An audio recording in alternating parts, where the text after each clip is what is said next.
అట్లా కాదు, మేము మానవ సమాజంలో భాగం, మేము సామాజిక సమస్యలను పట్టించుకుంటాం అని ఈ దీక్ష కూర్చున్నందుకు మీ అందరికీ శిరస్సు వంచి నమస్కరిస్తున్నాం.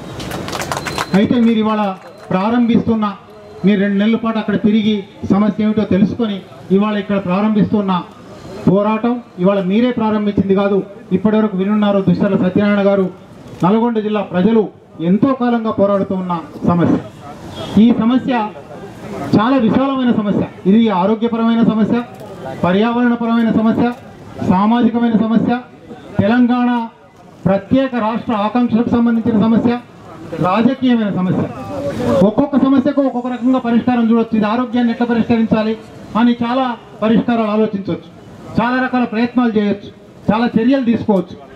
పర్యావరణంలో ఈ ఫ్లోరైడ్ ప్రభావం ఎందుకు పెరుగుతూ ఉన్నది, ఈ ఫ్లోరైడ్ ప్రభావాన్ని తగ్గించవచ్చునా అని చాలా చర్యలు తీసుకోవచ్చు. అట్లాగే సామాజికంగా దీనివల్ల ఏ ప్రమాదాలు జరుగుతున్నాయి, గ్రామాల్లో చాలా యవ్వనంలోనూ బాల్యంలోనూ ఇది అంటుకొని వృద్ధాప్యం వరకు కూడా ఎటువంటి ఇబ్బందులు పడుతున్నారు. ఇక్కడ మన కళ్ళ ముందర 2 ఉన్నారు, వాళ్ళిద్దరు ఎటువంటి బాధలు పడుతున్నారో, సామాజికంగా ఎటువంటి సమస్యలు వస్తున్నాయో ఆలోచించవచ్చు.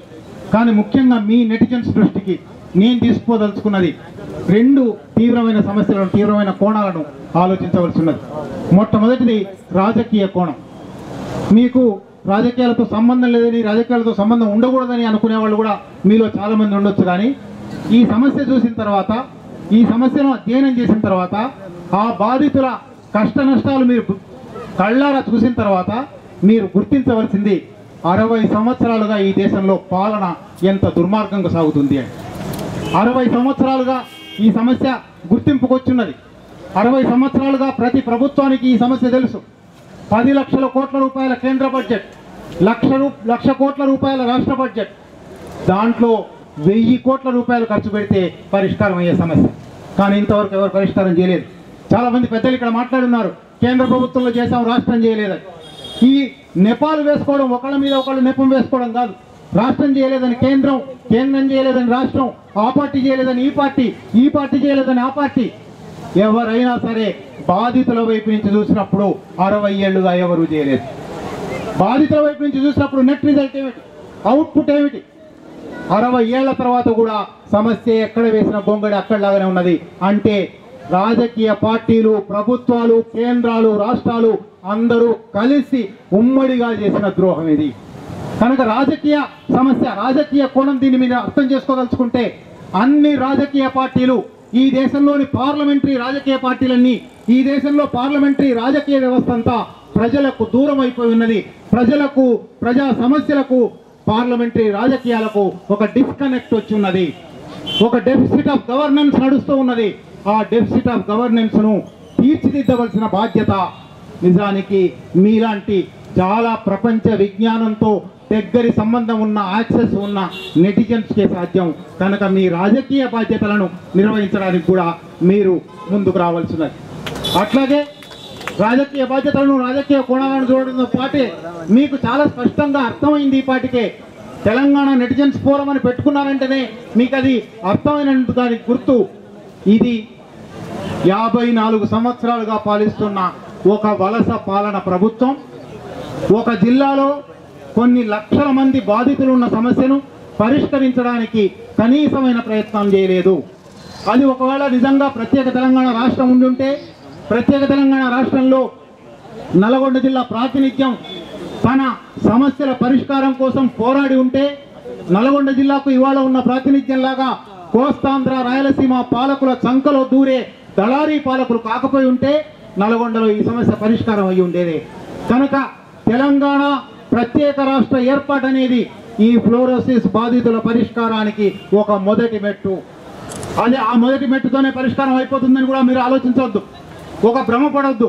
ఎందుకంటే ప్రత్యేక తెలంగాణ రాష్ట్రం రాజ్యాంగబద్ధంగా అధికరణం 3 ప్రకారం వస్తే మిగిలిన అన్ని రాష్ట్రాల లాంటిదే అవుతుంది. మిగిలిన అన్ని రాష్ట్రాల్లో ఉన్నట్టే, 60 సంవత్సరాలుగా ఉన్నట్టే, కేంద్రంలో ఉన్నట్టే ప్రజలకు, ఆ ప్రభుత్వానికి డిస్కనెక్ట్ ఉంటుంది. కనుక ఏర్పడబోయే ప్రత్యేక తెలంగాణ ప్రభుత్వం అది ప్రజల ప్రభుత్వం కావాలి, ప్రజల సమస్యలకు స్పందించే ప్రభుత్వం కావాలి. అందులో కూడా నెటిజన్స్గా మీ పాత్ర ఉంటుంది. ఇవాళ మీ సమస్యలు చాలా దగ్గరగా చూస్తున్నారు కాబట్టి, చాలా సన్నిహితంగా చూస్తున్నారు కాబట్టి మీరు చాలా ఆర్ద్రంగా స్పందించారు కాబట్టి రేపు ఏర్పడబోయే ప్రత్యేక తెలంగాణ ప్రభుత్వం మీద ఒత్తిడి తేవలసిన శక్తులలో మీరు అగ్రభాగాన ఉండవలసి ఉంటుంది.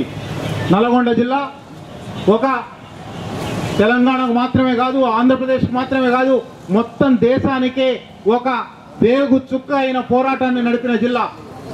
రైతుకు రాజ్యాధికారం రావాలి, దున్నేవాడికే భూమి రావాలి, భూమి భుక్తి విముక్తిలో మాత్రమే ఈ దేశ విముక్తి ఉంది. ఈ దేశ పీడిత ప్రజలకు రాజ్యాధికారం సిద్ధించే వరకు విముక్తి లేదు అని మొట్టమొదటిసారి చెప్పిన జిల్లా నల్గొండ జిల్లా. మొట్టమొదటిసారి తుపాకీ ఎత్తిపట్టి భూస్వామ్యాన్ని, నిజాం రాజరికాన్ని, ఆ నిజాం రాజరికం వెనుక ఉన్న బ్రిటిష్ వలసవాదాన్ని ఎదిరించిన జిల్లా నల్గొండ జిల్లా. అటువంటి నల్గొండ జిల్లానే మళ్ళీ ఇవాళ ఫ్లోరోసిస్ బాధితుల సమస్య అనే చాలా వ్యక్తిగత సమస్య, ఒక మానవతావాద సమస్య, ఒక ఆరోగ్య సమస్య, ఒక పర్యావరణ సమస్య దగ్గర ప్రారంభించి విస్తృతమైన రాజకీయ పోరాటానికి, అంతిమంగా ప్రజల రాజ్యాధికారానికి, అంతిమంగా ప్రజల హక్కులన్నీ నిలబడే రాజ్యాధికారానికి, ప్రజల కూడు గూడు గుడ్డ ఆరోగ్యము గౌరవప్రదమైన జీవనము సిద్ధించే ఒక రాజ్యానికి దారితీసే ఒక పోరాటానికి ఇది మొదటి మెట్టు కావాలి. ఆ మొదటి మెట్టును ఇంటర్నెట్ నుంచి నెటిజన్స్గా ఉండి చాలా సమాజానికి సుదూరంగా ఉన్నారనిపించేటట్టుగా ఉండేవాళ్ళు మీరు ప్రారంభించడం చాలా అభినందనీయం. మీరు ఈ పోరాటాన్ని కొనసాగించాలని విజ్ఞప్తి చేస్తూ నాకు ఈ అవకాశం ఇచ్చినందుకు కృతజ్ఞత.